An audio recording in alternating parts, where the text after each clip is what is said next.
Alright, this is part 2 of the video. Going to be showing off the upgrades, magazines. We got a Picatinny rail here. This is the Picatinny rail by DIPproducts.com. You can see their website on there. And I ain't got the best of camera, but you see that. The arrow is, when you mount this onto your dovetail to make it a Picatinny, the arrow goes towards the muzzle, and it just slides on. Has 6 set screws. You set it in, you put a little Loctite, and that's good to go. And I mean, you can put any flashlights.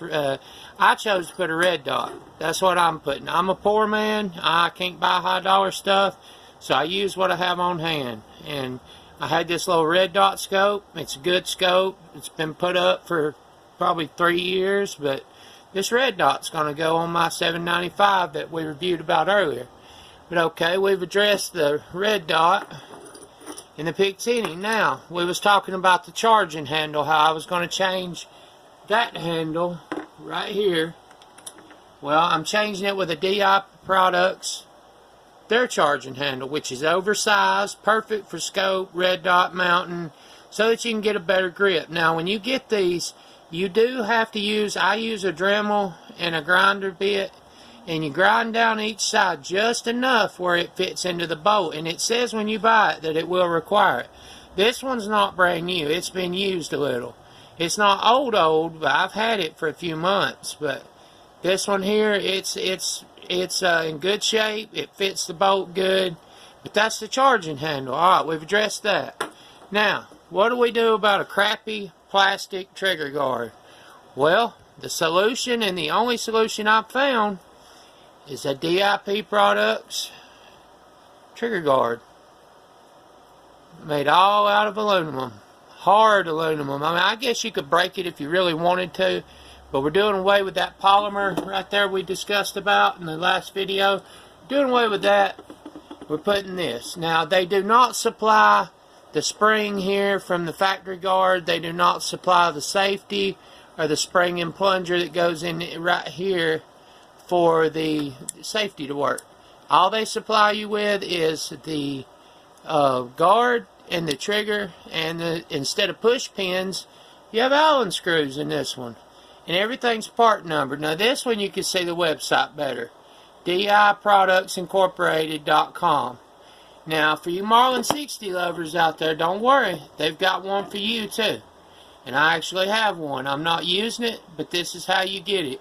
If you order just the trigger guard, you'll get it. It'll come with 2 washers where you can put your factory trigger in, and your factory safety. And I think that's like an end play adjust screw. I don't use that end play adjust screw. That's something I forgot about on the 795. On the trigger, there's a thing here to take that front play out before it fires. You adjust it right here. You adjust it where it just touches. You don't want it to push it in or the gun can go off on its own. But they have their own videos on how to assemble that. I'm not going into that because there's been a million people do it. You can tell this one's not new. It's got gun oil on it. And it's a little dusty, but we're going to put this in use. Alright, we discussed going from these 7-round mags. If I'm wanting reliability, then I will stick with the factory, but not that. I will go with a 10-round Marlin mag. And as you see, they're not cheap. They're about 20 bucks. To me, that's not cheap. But I've got 3 of them that I bought at a pawn shop. I bought all 3 of these at my local pawn shop for 10 bucks for all 3. I mean, that's a steal. So I got 30 rounds right there, not counting the 7-round, which you can see the difference in a 7-round and a 10-round. A little bit taller. But Pro Mag, Champion makes one, but it's crap. Pro Mag makes a 25-round mag for these guns that is massive. I mean, if you got an aftermarket stock, I think it's called a HT60, but I'm not buying one. It costs too much. But if you have the money to put one of those on a gun, and you put this mag, it would look just like an AR-15. And another thing I wanted to address that we talked about in the first video is child safety. This is the best way. One of these right here. You can get them key to light, but what you do, you unlock this thing, and let's see. Give me a minute, folks. I'm trying. I'm one-handed with it. Alright. You unlock this thing.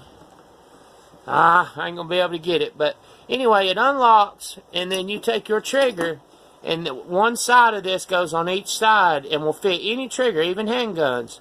You put this, one side on one side of the trigger guard and one on the other. You lock it. There is no physical way this gun can be fired until this lock's took off. And I have one of these for every gun I own.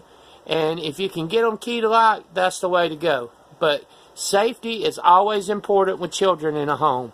I have 5 children, and I have 4 young sons that visit a lot. And my 2 older sons have been taught safety. But I have a 2-year-old that knows nothing of guns other than thinking like the toy guns and mine are the same, and they're not. But he's only 2 years old, so you got to bear with him, you know. He's still a baby.